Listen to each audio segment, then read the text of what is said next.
Winslow, Leech for Chiller Radio, here with Barry Bostwick. Did you have a good time this weekend? I had a great time. I seem to be the last one in the room.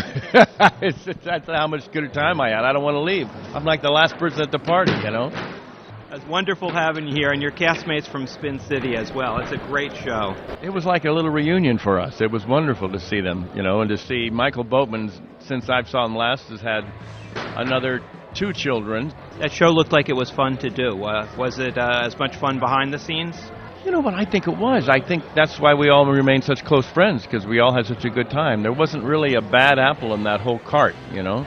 And we were so lucky to get an extra 2 years out of it with Charlie Sheen.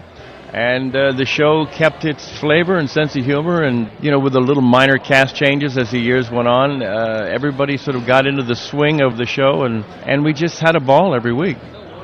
And, of course, everyone here at Chiller loves you as Brad in Rocky Horror. Yeah, isn't that nice? I mean, this is the first time I've ever done a show like this. I see the Rocky Horror people, you know, occasionally on the street or at an opening or something, but to see so many of them, you know, so enthusiastic, you know, their hands shaking, and it makes it all fun for me. Did anybody ask you to do the time warp?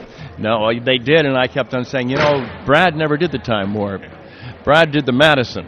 He didn't do the time warp. So I never learned the time warp. There's still plenty of time. Yeah, I know. You've done theater, and you've done film, and you've done television. What do you prefer?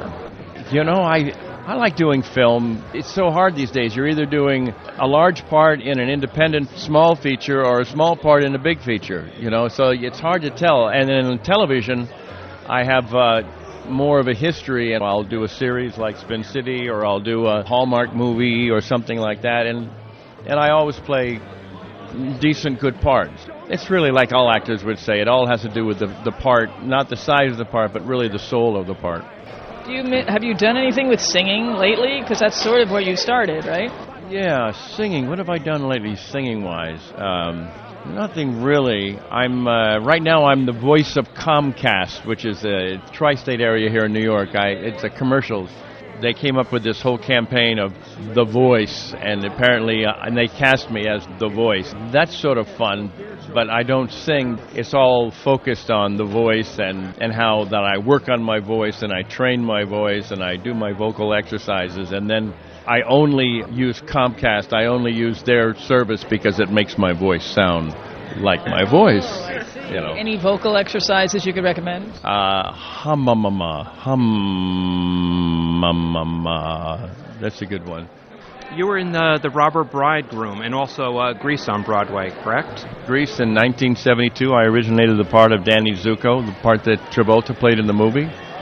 And in 1977, the Robber Bridegroom, and I was fortunate enough to win Best Actor in a Musical, Tony Award. But in terms of singing, I think I was doing this 4th of July show from the steps of the Capitol for PBS for 6 or 7 years. It was a live show, and I haven't done it the last couple of years, but that always gave me an opportunity to sing every year. But the last year or two, mostly it's just been acting. Rocky Horror is one of those things that just stuck with you. During the filming of the movie, was it obvious that it was going to be some kind of cult? No, I think, you know, cult movies really didn't exist at the time. You know, this movie just sort of started that whole trend. It was a total surprise for everybody. I mean, as you know, the film was not successful when it first came out, which is probably the root of so many cult movies now since then. You know, if they come out and they are sort of minor successes or not successful at all, but they strike a chord in the core audience somewhere. This movie just attracted to it a group of people who found each other. You know, it's similar to these conventions. There's just a group of people who have found a way to find each other and to enjoy each other and to enjoy their obsession, whatever you want to call it, you know.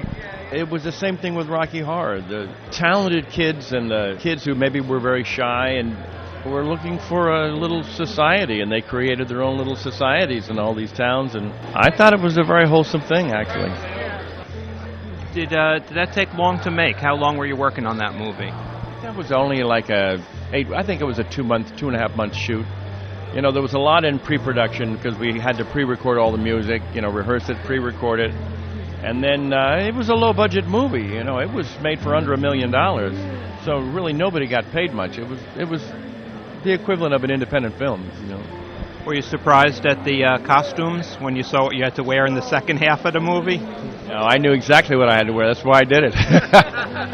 Yeah. No, because I'd seen it on stage many times. I'd had friends who had done it on stage, and so no, I knew what it was, and I looked forward to it. That was a great movie. That's a classic. Thank you. Well, Yeah. keep the dream alive, you know. Yeah, exactly. Just keep looking for my name, and I'm just about to start the new Hannah Montana movie, so Oh, wow. you know, there's a whole new audience there. Last year I did the Nancy Drew film. I'm working on the kids again. Great. Thank you so much. Thank Great you. to have you here at the convention.